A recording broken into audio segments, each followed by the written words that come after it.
I am my most important asset in this life. Mm.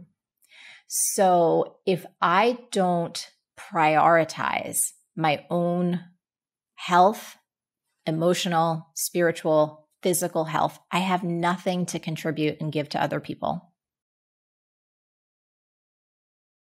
Hey, it's Marie Forleo, and welcome to another episode of MarieTV and the Marie Forleo podcast. And guess what? It is Q&A Tuesday time, and today's question comes from Mariella. Hi, Marie. My name is Mariella Franker, and I'm coming to you from the Netherlands. My question is, how do you maintain the balance between building your business, serving your audience, being visible, doing all the things, and making sure that you are physically and mentally balanced and nourished?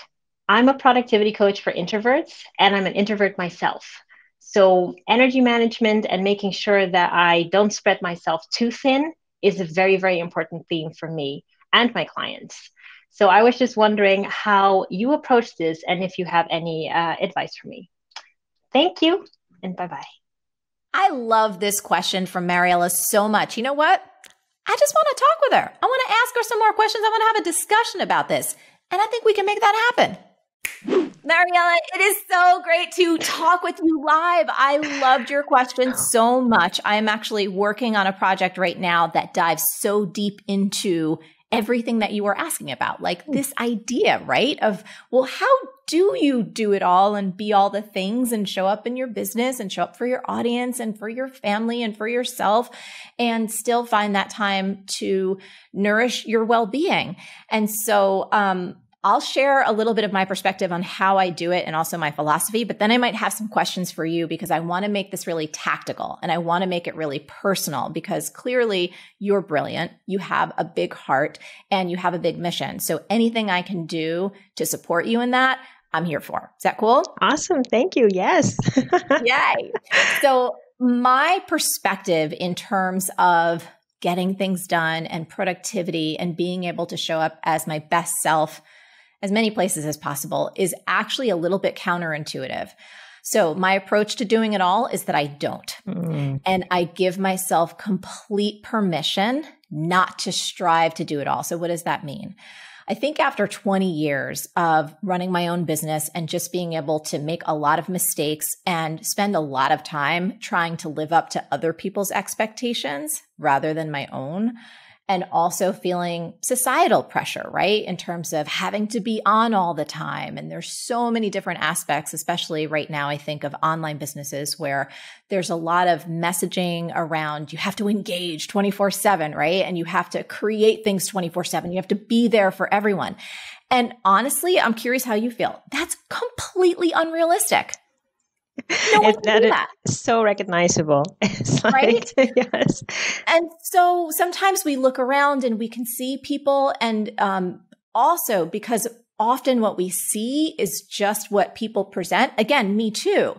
But I often try and speak into this and say that like, I am not on my phone hardly at all. I spend as little time on the computer as humanly possible, like just to create. So I've really released myself from the notion that I have to be everything to everyone. And I'm also a professional disappointer.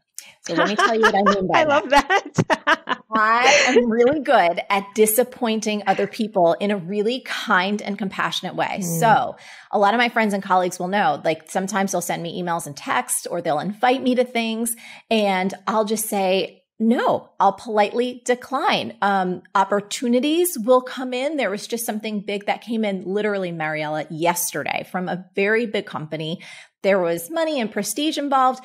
And as I was telling you before, we're kind of putting this on camera. It's like, oh my goodness, like I'm in this creative cave. And I could see very clearly that even though it was tempting, it would take me off my track. Does that make sense? So I disappointed them. So I disappoint people right and left all the time because there's only a critical few things in my life that really, really matter.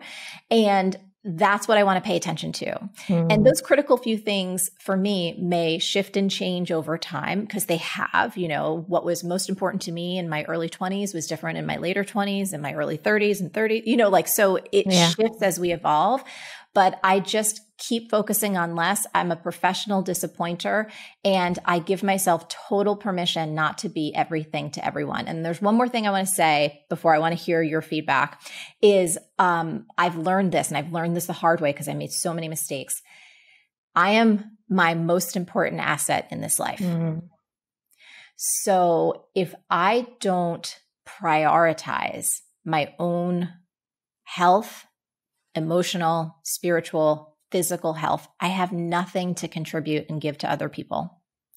So I've designed my life now. So even if it's just 15 or 20 minutes in the morning, if my schedule is such that that's what it allows for, those first 15 or 20 minutes are dedicated to me, to making my mind strong, to making my body strong, to focusing on what's most important, reviewing my goals and my dreams, spending time with Josh or my dog.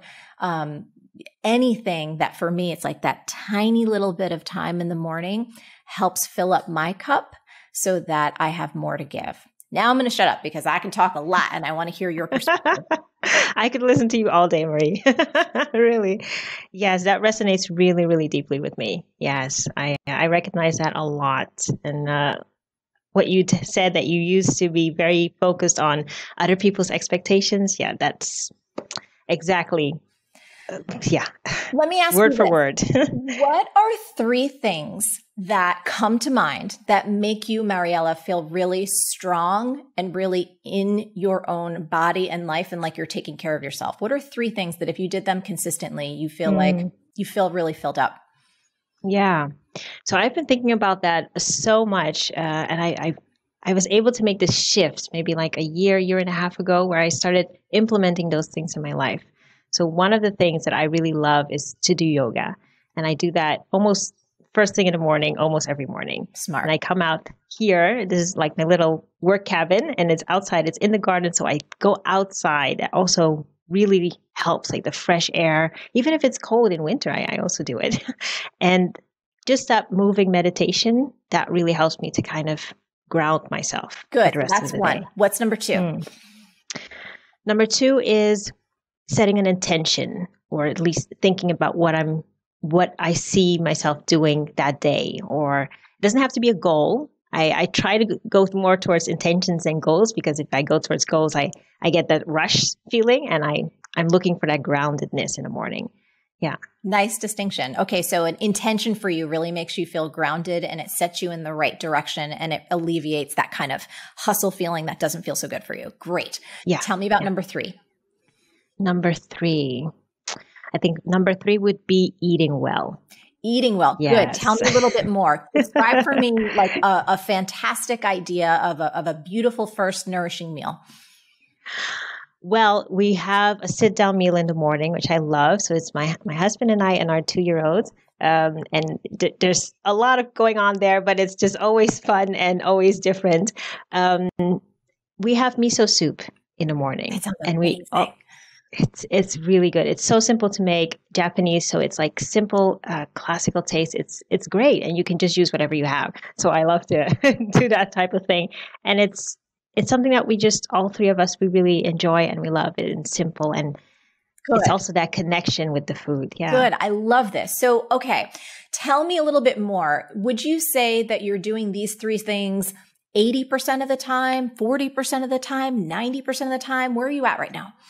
Yeah, I've worked up to 80% of the time now. Great.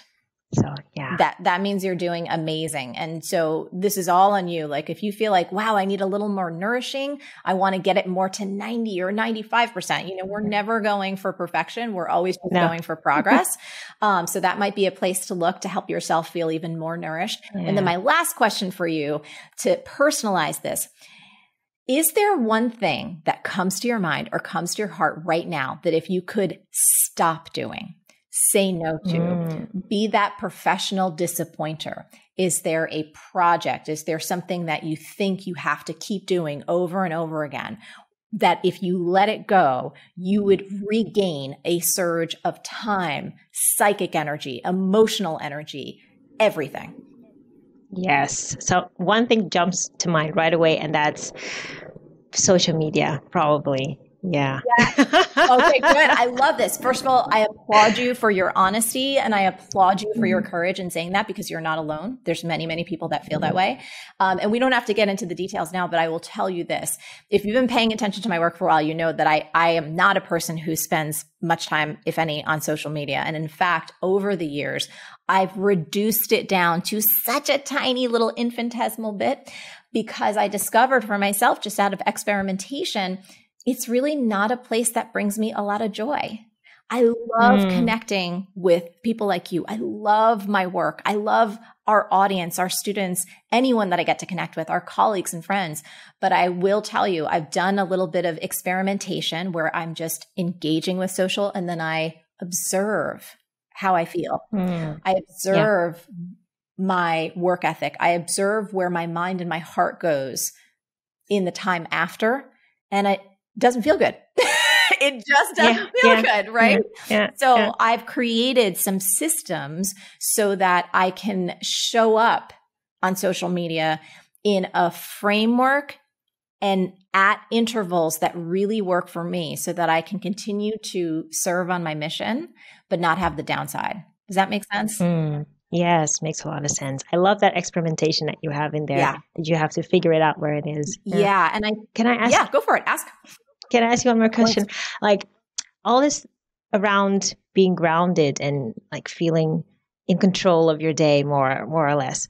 I feel like I'm up to 80% with that now, but I have seasons and some seasons it's off and you kind of feel like, oh, it's not quite flowing. And that's where I struggle. Let me ask you more. Those seasons, do they tend to be like a few days at a time? Is it more weeks at a time? Is it more months at a time? Can you give me a little bit more context on that? I think probably definitely weeks at a time, sometimes even months at a time. So it's manageable, but I kind of feel like it's not the right flow that I want to be in. And when those seasons pop up that you feel like you're less in control, is it outside external things that are happening or is it more within yourself? It's more within myself. Yeah. I'm not sure. I haven't discovered yet what it's linked to. I have creative phase and then I have the bearing down, get things done phase. Yeah. And it kind of matches a little bit with the creative phase.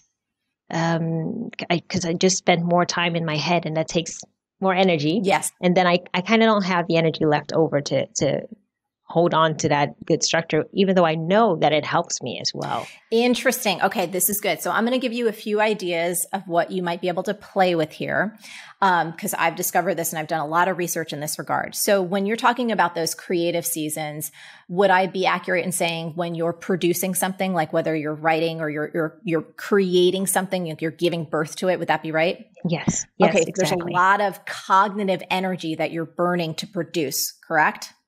Yes. One of the things that I've noticed for myself recently that is really easy to just skim over, a few things. One, and you probably know this, so this is just a reminder of something that you already know, is that we human beings have like a tank of gas, cognitively speaking, every single day. We wake up and it's full. And throughout the day, as we make decisions, as we resist temptations, as we produce and create, that cognitive fuel goes down. And during times of intense production, we are burning through that fuel like nobody's business. And you're kind of like, you're spent, right? And so the brain runs on glucose. A couple things that you might want to experiment with. One is making sure that your blood sugar isn't low. Because sometimes when I've created a lot and I'm like, wow, I could keep going, but then I'm like getting unfocused and I feel a little ungrounded. And it's probably because I forgot to have a snack. So that's one thing, is playing with your body's biology and chemistry between hydration and a little bit of snacks and getting the brain a healthy snack and waiting 30 minutes and going like, oh, wow, my focus is back and I actually feel more grounded. One thing to experiment with. Another thing to experiment with is not overworking. So I've discovered, and science backs this up, there's actually quite a bit of research that you can find about this. Most creative humans have about, when I say creative, I mean like a knowledge worker, intense, focused type of activity, anywhere between 3 and 5 hours a day max. Doesn't mean that you're going to sit around eating bonbons on your couch for the rest of the time.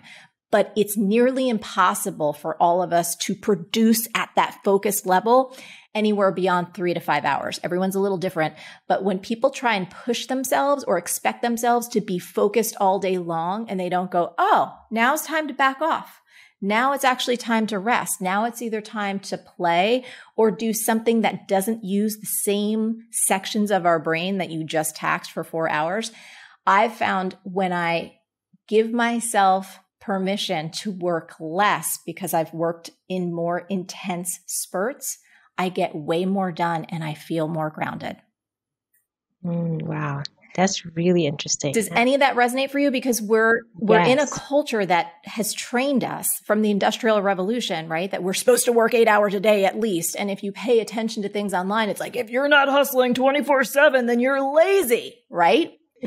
But in reality, when you're working on something intensely, sometimes 3 to 4 hours is max that you have in you for the day. You can spend the rest of that time with your kids, with your family, in nature, taking a nap, doing anything else that you need to do, but to put the additional pressure on yourself that you're then supposed to be grounded and productive for the rest of the day is a recipe for failure.